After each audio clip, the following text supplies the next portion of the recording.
آج کا موضوع نہایت ہی اہم اور ایک بنیادی عقیدے سے متعلق ہے، وہ یہ کہ اللہ تبارک و تعالیٰ کا جگہ و مکان سے پاک ہونا۔ بعض لوگ اللہ رب العالمین کو جگہ و مکان میں مان کر عقیدہ توحید کو مسخ کر دیتے ہیں، حالانکہ عقل، نقل، سائنس اور دیگر مذاہب کے تقابلی جائزے سے یہ واضح ہوتا ہے کہ اللہ تعالی کسی جگہ نہیں اور کسی جگہ میں محدود نہیں۔ اللہ تبارک و تعالیٰ کا ارشاد ہے، لیس کمثلہ شیء، اللہ تعالیٰ کے مثل کوئی شے نہیں ہے۔ نبی کریم رؤوف الرحیم، نبی آخر الزمان صلی اللہ تعالی علیہ وسلم نے ارشاد فرمایا، کان اللہ ولم یکن شیء غیرہ۔ آقا کریم علیہ السلام ارشاد فرماتے ہیں کہ اللہ تبارک و تعالی اس وقت بھی موجود تھا جب کسی شے کا بھی وجود نہیں تھا۔ اب یہاں پر دو چار باتیں غور طلب ہے۔ پہلی بات یہ، اللہ تعالی اگر کسی خاص جگہ میں ہو تو سوال یہ پیدا ہوگا کہ کیا وہ جگہ پہلے سے موجود تھی؟ پہلے سے کہاں تھی؟ وہ جگہ پہلے کہاں تھی؟ اگر پہلے سے موجود تھی تو اس کا مطلب یہ ہوا کہ اللہ تبارک و تعالی کے ساتھ وہ جگہ بھی قدیم ہوئی۔ یہ عقیدہ توحید کے بالکل خلاف ہے۔ پھر دوسرا نقطہ یہ ہے، اللہ تعالی کسی جگہ میں ہو تو پھر اللہ تعالی کی ذات محدود ہو جائے گی،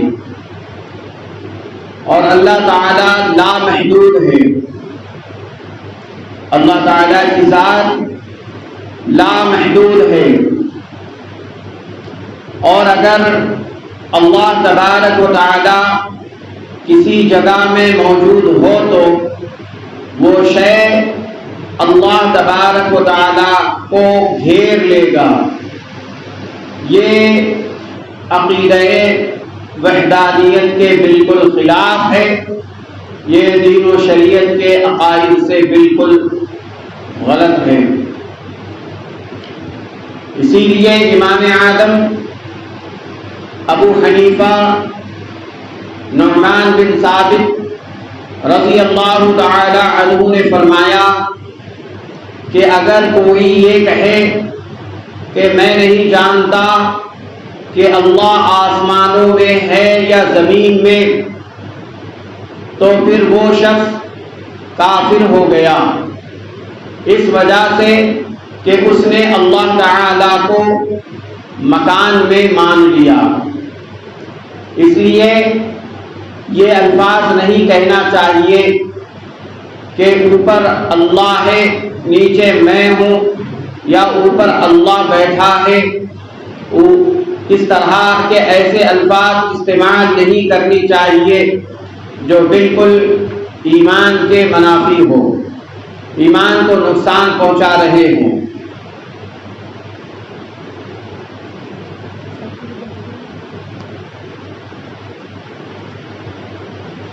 ایمان کے بالکل منافی ہو۔ آئنسٹائن کے نظریے اضافیت کے مطابق آئنسٹائن کہتا ہے کہ اگر کوئی جو چیز جگہ میں ہوتی ہے، جو بھی چیز جگہ میں ہوتی ہے وہ وقت کے تابع ہوتی ہے، وقت سے متاثر ہو رہی ہوتی ہے، مگر اللہ تبارک و تعالیٰ کی ذات وقت کے بدلنے سے بالکل متاثر نہیں ہوتی۔ اللہ تبارک و تعالیٰ کی ذات وقت کے متاثر کرنے سے بالکل پاک ہے۔ اللہ تبارک و تعالیٰ کی ذات کو کوئی شے اپنے تاثر میں داخل نہیں کر سکتی، کسی کا تصرف اللہ رب العالمین کی ذات پر نہیں چلتا۔ پھر دیکھیے جدید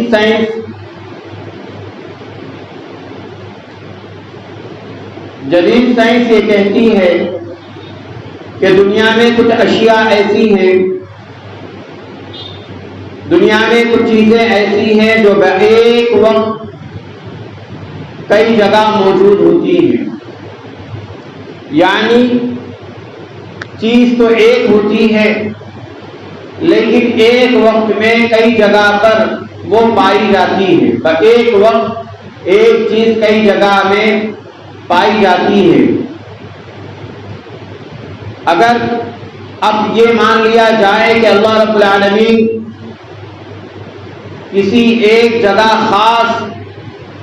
کسی خاص جگہ میں ہے، تو اللہ رب العالمین کو کسی جگہ میں قید کرنا ثابت ہوتا ہے، یہ بالکل غلط ہے۔